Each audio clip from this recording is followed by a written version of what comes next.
Praise the Lord. आसतु आज जीवंत प्रतिज्ञायुक्त वाक्य माने देखिजिबा जोहन 8 तार 12। जीशु पुनर्बार लोकमानकु शिक्षा दे कहिले मु जगतर ज्योति जे मोहर अनुगमन करे से केबे हे अंधकार रे भ्रमण करिबो नाही बरं जीवनर ज्योति पाइबो। Praise the lord. जीशु आपा एठारे आमानकु कहंती मु जगतर ज्योति जे मोहर अनुगमन करे से केबे हे अंधकार रे भ्रमण करिबो नाही मात्र जीवनर ज्योति पाइबो। Praise the lord. निश्चय जेतेबेले आमाने अंधकार रे थिलु अंधकार पथ मध्य रे भ्रमुथिलु किंतु प्रभुंकर महानुग्रह द्वारा प्रभु आमानकु तांकर से ज्योति निकट रे आनी अछंती। तेणु करी आमाने जेतेबेले ज्योति निकट रे आसी अछु आमाने से ज्योतिर सहित अनुगमन करिबा आवश्यक। जदि आमाने ज्योतिंग सहित अनुगमन करूअछु ताहाले जीवनर ज्योति को आमाने पाई अछु। तार से 8 रो 10 आउ 11 रे जदि आमाने पढ़िबा एठारे से पापिनी स्त्री विषय लिखा जाए। पुणी जीशु मस्तक उत्तोलन करी ताकू कहिले गो नारी से माने कहांती केही कोन तुमको दंडनीय बोली विचार कले नाही। से कहिला केही नाही प्रभु। सेथिरे जीशु कहिले मु मध्य तुमको दंडनीय बोली विचार करू नाही। जाओ आजि ठारू आ पाप करो नाही। Praise the Lord. आज परमेश्वर ए वाक्य द्वारा मान को शिक्षा दियंती आमारे जेतेबेले पाप रे थिलु प्रभु आमान को आज से पापर दंड दे नाहंती आमान को विचार करी नाहंती किंतु तांको महानुग्रह रे से आमानकर पाप को क्षमा करी अछंती। आज से स्त्री को से कहउचंती मु मध्य तुमको विचार करू नाही। जाओ आजि ठारू आ पाप करो नाही। आज आमाने परमेश्वर अनुग्रह पाइथिबा हेतु प्रभु आज आमान को कहती आउ पाप कर नाही। आज आमाने परमेश्वर अनुग्रह से ज्योति निकट को जेतेबेले आसी अछु आमाने से ज्योति रे ही गमन करिबा। आमाने पुनर्बार से पापर बशवर्ती न हबा पुनर्बार आमाने से पछको फेरी न जिबा। जदि आमाने पुनर्बार से पछको जाऊ ताहाले आमाने पुनर्बार से अंधकार रे हजि जिबा। तेणु प्रभु कहती तुम्हें आउ पाप कर नाही। परमेश्वर वाक्य तार कलसीय 3:5 आउ 6 लिखा जाए। अतएव तुम्भमानक शारीरिक अंग प्रत्यंगर कुप्रवृत्ति गुड़ाक अर्थात बेविचार अशुचिता काम को अभिलाष पुणी प्रतिमा पूजा रूप लोभ यही सबु प्रति मृत हुओ। यही सबु हेतुरु ईश्वरंकर क्रोध वर्ते।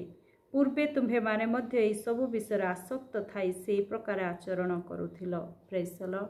प्रभु कहती तुम्भमानकर शारीरिक अंग प्रत्यंग को कुप्रवृत्ति गुड़ाक अर्थात जो मंद गुड़ाक से सब कार्य पूर्व करुथिल ए समस्त कार्य हेतु ईश्वरंकर क्रोध वर्ते। ए सब कार्य पूर्वर करुथिल किंतु एबे तुम्हें माने ज्योति निकट रे आसी अछ ज्योति रे आचरण कर बोली परमेश्वर वाक्य लिखा जाए। तार 10 रे लिखा जाए सेथिर समस्त कर्म परित्याग करी नूतन स्वभाव परिधान करियछ।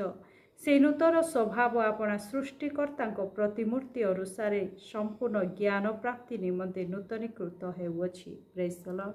आमाने जहाँ पूर्वरे करुथिलु आमाने आउ ताहा करिबा नाही। परमेश्वर वाक्य कुहे से समस्त विषय परित्याग करी एक नूतन स्वभाव रे आमाने परमेश्वर ठारे एक नूतन सृष्टि भाव रे आमाने परमेश्वर प्रतिमूर्ति रे तांकर ज्ञान प्राप्त हेबा निमंते नूतनीकृत होउछु। तेणु आमाने से नूतन स्वभाव आचरण करी प्रभुंकर गौरवर कारण हेबा। परमेश्वर कहती मु जगतर ज्योति जे मोठारे गमन करे से जीवनर ज्योति पाइबो। आमाने पूर्ववर्ती से जीवन को फेरी जीवा नाही। प्रभुंकर से महानुग्रह आम प्रति जहाँ से करियछंती तांको सहित आमाने जीवन बिताइबा। जदि पुनर्बार आमाने से पूर्ववर्ती जीवन को फेरी जाऊ ताहाले आमानकर जीवन पुनर्बार भी नष्ट हो जिवो। परमेश्वर वाक्य जोहन 5 तार 14 लिखा जाए। एहापरे जीशु मंदिर रे ताहाको देखा पाई ताकू कहिले देख तुम्भे सुस्थ होइअछ आ पाप कर नाही जेपरि तुम्भ प्रति अधिक दुर्दशा न घटे। Praise the Lord. आज पुनर्बार जदि आमारे से अंधकार को फेरी जाऊ प्रभुंकर से महा अनुग्रह को जदि तुच्छ करी पुनर्बार आम जीवन को से मंद स्वभाव आड़े पुनर्बार नहीं जाऊ ताहाले आमानकर दुर्दशा अधिक घटिबो। तेणु आमाने प्रभुंकर से अनुग्रह को तुच्छ करिबा नाही। प्रभु आमानकु तांको ज्योति निकट रे आनी अछंती। नूतन जीवन रे नूतन स्वभाव रे आमने नूतन भाव परमेश्वर ठारे दिनकू दिन वृद्धि पाऊ पाऊ तांकर से पवित्रतार सहित आचरण करू करू प्रभुंकर गौरवर कारण हेबा।